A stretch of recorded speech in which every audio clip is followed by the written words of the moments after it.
Hello and welcome to this video tutorial. Today we're looking at embedding shapes within each other inside Adobe Illustrator.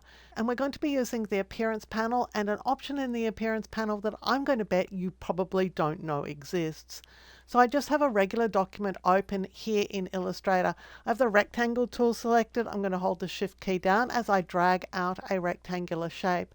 I'm going to the swatches panel and let's apply some colors to this shape. I'm going to give it a reasonably large stroke and I'm going to fill it with another color. So we can see and change the settings for this object using the Appearance panel, and of course you can get to that by choosing Window and then Appearance. I have it over here. So in the Appearance panel we can see the stroke and the fill that we've got on this object, and we can turn them on and off using the Appearance panel. I'm going to change the stroke here so that it's across the edge of the shape. So I'm going to open up the stroke panel and let's choose this option. All of these are selectable from inside the Appearance panel once you've got the shape selected. So what I want to do is I want to put a circle inside here that has different colors, but I want it to be all one shape. So what I'm going to do first of all is duplicate this stroke. I want a second copy of this stroke. So I'm going to drag and drop it onto the little plus sign here. I could also, let me just delete that. I could also just select this and click the plus sign. So you can do it two ways. Now that gives me two strokes. This stroke I'm going to change the color of. So let's go and choose a different color for it. Let's choose this darker color. Now we're seeing the stroke on top of the existing stroke. So this is the stroke that we just added and it's on top of the existing stroke. Well, I want to make it a circle. So to do that, I'm going to select this stroke object, the stroke within the appearance. I want to do that and not select the entire path or it's not going to work. So just select the stroke, and then we're going to come up here to the Effect menu and we'll choose Convert to Shape and then Ellipse. Now you also can choose the kind of shape you use from this shape drop down list, so you don't have to get it right the first time, but we want an ellipse. And what I want to do is to bring this ellipse that's been created as part of this shape inside this shape. So you can see here that the extra width at the moment is 18 pixels. Well, if I start bringing this down, we're going to decrease the size of that shape. So I'm just holding the Shift key as I just click here to bring this width down. And because the width is minus 120, I'm going to make the height minus 120 and I'll end up back with a circle. Now if you want to make it a little bit bigger, you can do that before you leave this dialog. So let's just take it up to minus 100. So now I have a circle of a different color inside my rectangular shape. I'll click OK. But what I want is something a little bit different. I want to fill this circle with a different color. So what I'm going to do is go and get the existing fill, this one at the back, and make a duplicate of it as well. So I'm going to hit the plus sign. And then we're going to choose our second color. So I'll go to the drop down list here and let's go and find a second color for it. So let's fill this one with a sort of bluey green.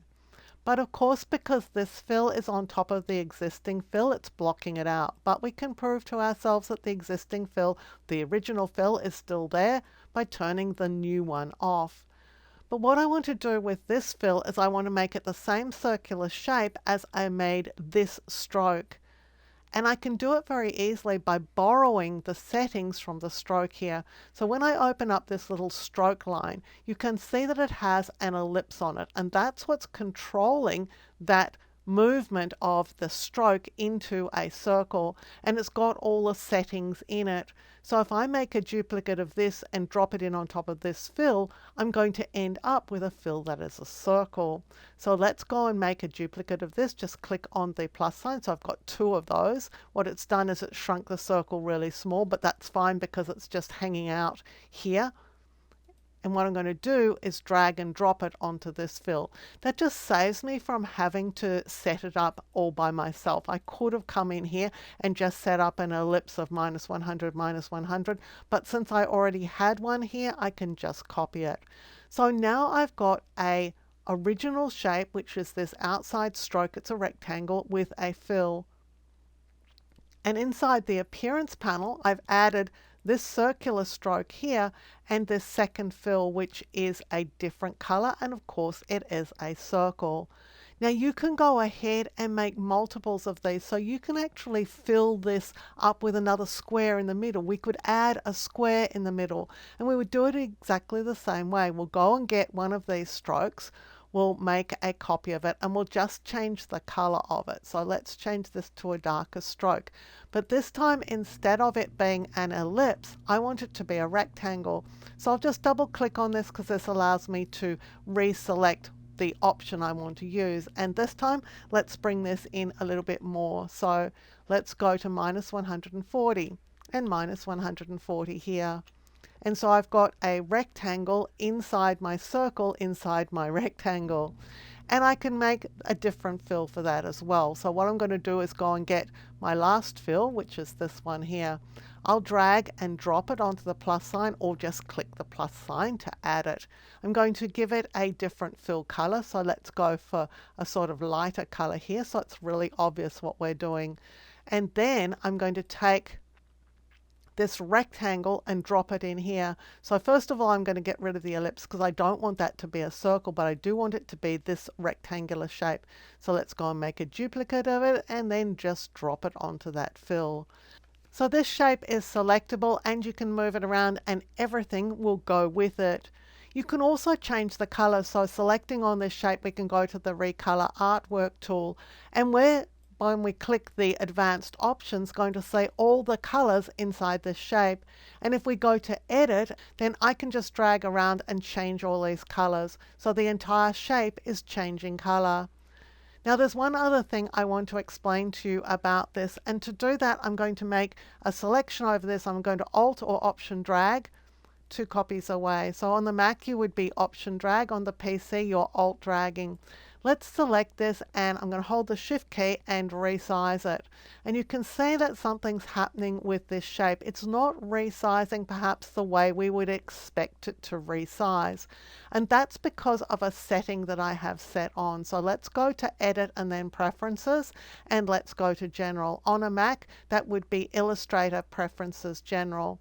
And here in the General Preferences is an option, Scale, Strokes and Effects. So when you scale the object, the effects and strokes are going to be scaled as well. Well, that's disabled, and that's why my scaling is not working the way we might expect it to work. So I'm going to turn this option on, click OK, and let's resize this one because it's going to resize a lot differently. So before you go ahead and resize an object that you've created this way, just go and make sure that your preferences in Illustrator are set up correctly so that when you resize it, you get a smaller version of the original and not a very strange version of the original.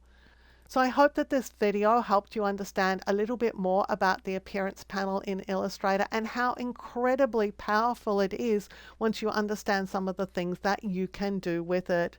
If you enjoyed this video, please give it a thumbs up, hit the subscribe button and the notification bell, and you'll be alerted when new videos are released.